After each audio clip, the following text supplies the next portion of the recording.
Hello student. SPC government college समाजशास्त्र विभाग के यूट्यूब चैनल में आपका स्वागत है। मैं डॉक्टर राजेश कुमार मीणा। इससे पहले मैंने आपको समाजशास्त्र के सिद्धांत का अर्थ बताया था। आज आपको मैं समाजशास्त्र सिद्धांत की परिभाषा एवं इसकी विशेषताओं के बारे में बताऊंगा। परिभाषा के रूप में अगर हम देखते हैं तो टोलकैट पार्सन्स की परिभाषा है, सिद्धांत अनुभविक होते हैं तथा उनकी अवधारणाएं तार्किक रूप से परस्पर जुड़ी होती है। सिद्धांत अनुभविक होते हैं तथा इसकी अवधारणाएं तार्किक रूप से परस्पर जुड़ी होती है। पार्सन्स ने अपनी पुस्तक the structure of social action में इस अवधारणा को प्रस्तुत करा था। हम ये कह सकते हैं कि सिद्धांत जो हैं उनमें तथ्य होते हैं और तथ्यों से अवधारणाएं बनती हैं, और दो या दो से अधिक अनुभविक अवधारणाओं के बीच जो तार्किक संबंध होते हैं उन्हें सिद्धांत कहते हैं। तथ्यों से अवधारणाओं का निर्माण होता है और दो या दो से अधिक अनुभविक जो अवधारणाएं होती हैं उनके बीच में जो तार्किक संबंध पाया जाता है उन तार्किक संबंधों से को हम सिद्धांत कह सकते हैं। समाजशास्त्री सिद्धांत की विशेषताएं, इसमें हम सर्वप्रथम सिद्धांत स्वयं अमूर्त होते हैं, इस विशेषता को बताना चाहेंगे। समाजशास्त्री जो सिद्धांत है उनकी प्रकृति वैज्ञानिक ही होती है कि वैज्ञानिक पद्धति को प्रयोग करते हुए तत्वों का संकलन किया जाता है, इसलिए समाजशास्त्री सिद्धांत भी एक वैज्ञानिक सिद्धांत है।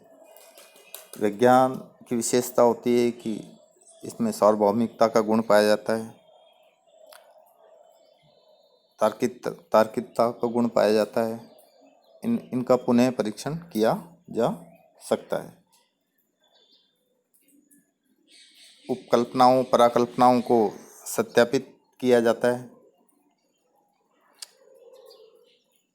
और सिद्धांतों को समय परिस्थिति के अनुसार पुनः निर्मित किया जाता है। ये सारी वैज्ञानिक पद्धति के गुणों को अगर अपनाते हुए हम किसी क्षेत्र में सिद्धांत निर्माण का कार्य करते हैं तो उनमें वैज्ञानिक सिद्धांतों के समान ही गुण व्याप्त हो जाते हैं।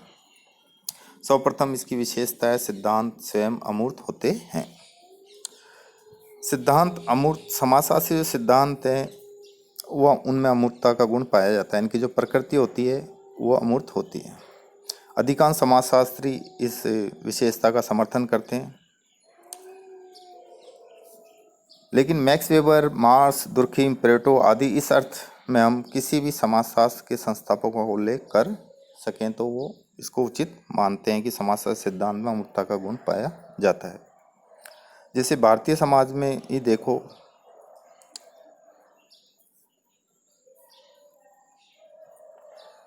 आधुनिकता अनुसंधानकर्ता जब परिवार, जाति, बिरादरी, गांव, शहर, व्यवसाय आदि अनेक सामाजिक सांस्कृतिक प्रसंगों को देखता है, इन प्रसंगों के साथ व्यक्तियों, स्थानों आदि का जो भी उल्लेख होता है उसे हटकर या उससे मुक्त होकर अमूर्तीकरण किया जाता है। एक सीमित अर्थ में यह अमूर्तीकरण ही सिद्धांत की पहचान है। मतलब जो भी अवधारणाएं होती है उनको या जो भी तथ्य संकलित किए जाते हैं बाद में उनका अमूर्तीकरण करके उनको सिद्धांत के रूप में प्रस्तुत किया जाता है। इसलिए सिद्धांत स्वयं में अमूर्त होते हैं, इनको देखा नहीं जा सकता, इनको अनुभवी किया जा सकता है। अगली विशेषता, सिद्धांत ऐसे होने चाहिए जो अनुभवी स्तर पर गलत सिद्ध किए जा सके। मतलब ऐसा नहीं कि किसी सिद्धांत को हमने बना दिया तो आजीवन के लिए ही लागू हो गया।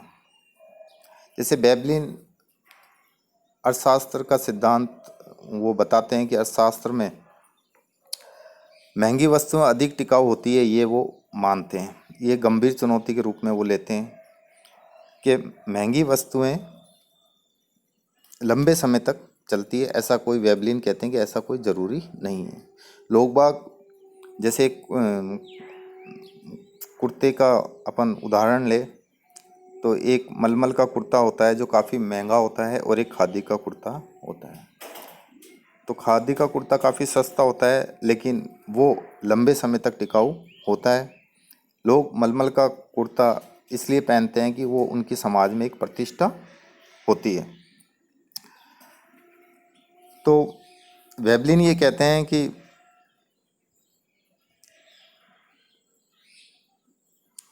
लोग अपनी प्रतिष्ठा के लिए मतलब मलमल का कुर्ता पहनते हैं। वेबलिन के इस सिद्धांत ने अर्थशास्त्र के सिद्धांत को चुनौती दी है। इसी कारण जोनाथन टंडन और उनकी जैसी विचारधारा वाले सिद्धांतवेताओं का कहना है कि सिद्धांत की संरचना में उसके अनुभविक रूप से असफल होने वाले लक्षण अनिवार्य रूप से होते हैं। आप ये सिद्धांतिक रूप से ये नहीं कह सकते कि महंगी वस्तुएं अधिक टिकाऊ होती है, लंबे समय तक चलती है। तो सिद्धांत अनुभव स्तर पर गलत भी सिद्ध हो सकते हैं। जरूरी नहीं कि सिद्धांत सर्व मतलब मान्यता सब उसको स्वीकार करते चलें और लंबे समय या लंबे काल के बाद भी वो सिद्धांत किसी समाज या व्यवस्था पर लागू हो। उनमें वो गलत भी हो सकते हैं समय और परिस्थिति के अनुसार। अगली विशेषता है सिद्धांत में अनुभविकता होनी चाहिए। सिद्धांत में अनुभविकता होना अति आवश्यक है।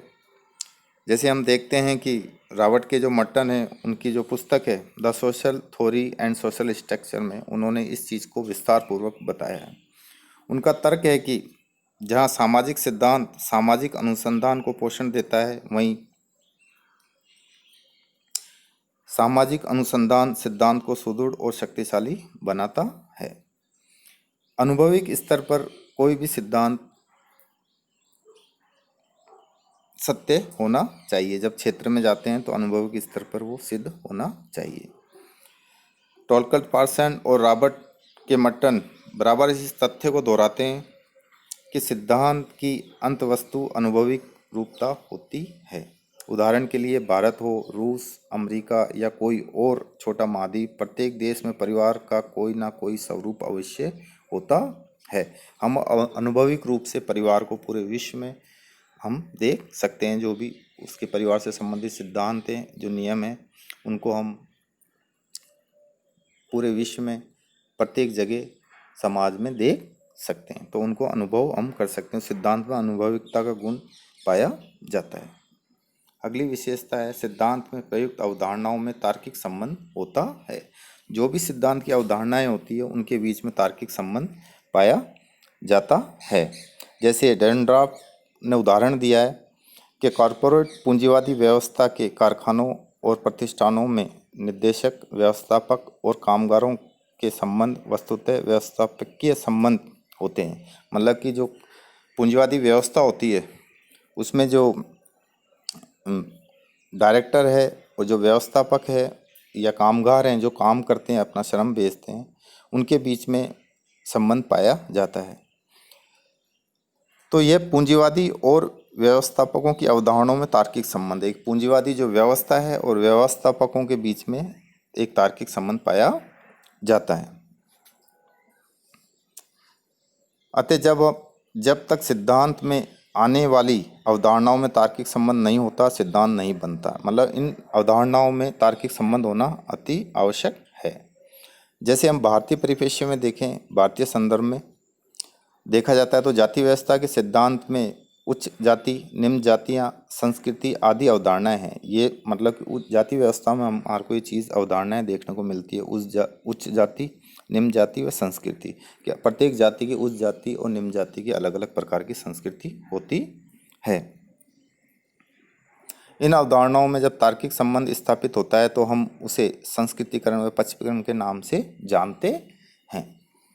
तो सिद्धांतों में जो प्रयुक्त अवधारणाएं हैं उनके बीच में एक तार्किक संबंध पाया जाता है और वो तार्किक संबंध ही किसी सिद्धांत को एक अर्थ प्रदान करते हैं। अगली विशेषता है इसकी, सिद्धांत की कसौटी का परीक्षण है। सिद्धांत कसौटी का परीक्षण करता है। कहने का मतलब यह है कि कोई भी सिद्धांत कागजी नहीं होता, ये व्यवहारिक जीवन में परीक्षण के बाद खरा उतरने पर ही कोई सिद्धांत का दर्जा पाता है। ऐसा नहीं कि हमने कोई सांख्यिकी के आधार पर कोई सिद्धांत बना दिया तथ्य संकलित कर और वो सिद्धांत बन गया। वो सिद्धांत जब तक सिद्धांत नहीं बनता, जब तक वो व्यवहारिक जीवन में या अनुभवक जीवन में उसका परीक्षण नहीं किया जा सके। 19वीं शताब्दी में जैसे कि हेनरी मैन ने प्रत्येक भारतीय जो गांव को एक गणराज्य के रूप में देखा। उन्होंने किस रूप में देखा? गणराज्य के रूप में देखा।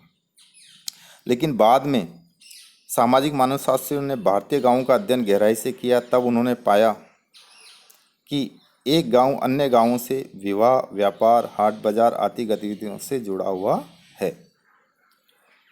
यह नए चर हैं जिन्हें गांव के सिद्धांत की अवधारणा को गहन परीक्षण के बाद आमूल रूप से बदल दिया है।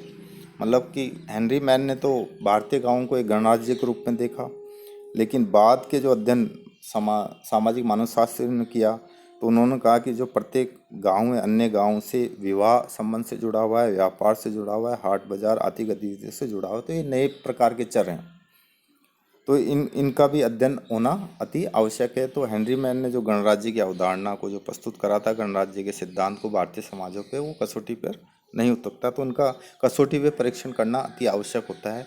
जो समाज की यथास्थिति है उस पर वो सिद्धांत लागू हो सके, तभी हम किसी सिद्धांत को समाजशास्त्री सिद्धांत कह सकते हैं। अगली विशेषता, सिद्धांत अव्यवहारिक या संदिग्ध भी होते हैं। कि जरूरी नहीं है कि जो समाजशास्त्री सिद्धांत है वो व्यवहारिक हो, वह अव्यवहारिक भी हो सकते हैं और संदिग्ध भी हो सकते हैं। कि समाज की जो व्यवस्था होती है वो नित्य परिवर्तनशील होती है। समय और परिस्थिति काल के अनुसार समाज की जो इकाइयां हैं, जो समाज के अंग हैं, उनमें परिवर्तन देखने को मिलता है।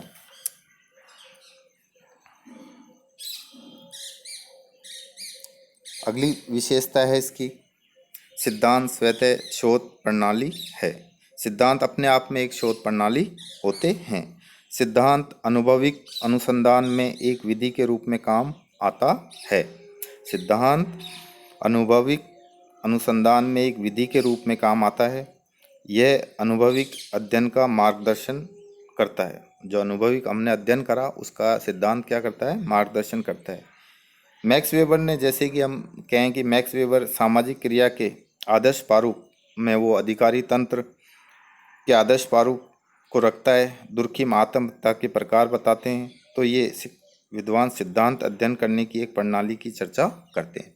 जैसे मैक्स वेबर आदर्श प्रारूप का अपना उन्होंने एक मॉडल रखा था, उस आदर्श प्रारूप में वो नौकरशाही को रखते हैं, दुर्खिम आत्महत्या के प्रकार को बताता है। ये सब एक सिद्धांत की प्रणाली की चर्चा करते हैं। रॉबर्ट के मटकन ने जैसे प्रकार्यवाद के पैराडाइम को जब सिद्धांत के रूप में रखा, तो यह पैराडाइम एक प्रकार की शोध प्रणाली है। जब इस प्रणाली को लागू कर देते हैं तो हमें समाज की प्रकारात्मक संरचना को समझने में सुविधा मिलती है। कुल मिला के रॉबर्ट के मटकन की जो शोध प्रणाली है, जिसको उन्होंने प्रकारात्मक संरचना को समझने के रूप में उनका प्रयोग करा, और उनकी जो शोध प्रणाली थी वो पैराडाइम थी। पैराडाइम के माध्यम से हम एक प्रकारात्मक संरचना को समझ सकते हैं। अगली इसकी विशेषता है, सिद्धांत निगमनात्मक होते हैं। कि सिद्धांतों में की जो प्रकृति होती है, सिद्धांत की प्रकृति और संरचना निगमनात्मक होती है। मतलब सिद्धांत की जो प्रकृति होती है वो एक निगमनात्मक प्रकृति होती है। सिद्धांत सामाजिक नियम नहीं है, ये तो अवधारणाओं की एक व्यवस्था है जिसका उद्देश्य इन सामाजिक नियमों की व्याख्या करना है। कि सिद्धांत अपने आप में कोई एक सामाजिक नियम नहीं है, ये तो अवधारणाओं के बीच में जो तार्किक संबंध पाया जाता है उसकी एक व्यवस्था है जिसका उद्देश्य इन सामाजिक नियमों की व्याख्या करना है। कोई भी सिद्धांत हो, प्रकारात्मक हो या संघर्ष सिद्धांत हो या विनिमय सिद्धांत हो, इनका एक सामान्य कार्य अवलोकन की नियमितताओं का विश्लेषण करना है। कि जो हमने अवलोकन करा उनकी नियमितताओं का विश्लेषण करना इनका मुख्य उद्देश्य होता है। इसी कारण इनकी जो प्रकृति है वो निगमनात्मक होती है, समाजशास्त्री सिद्धांतों की प्रकृति। अगली विशेषता है सिद्धांत गुणात्मक होते हैं। सिद्धांतों में गुणात्मकता का गुण पाया जाता है। गुणात्मकता का तात्पर्य है कि सिद्धांत,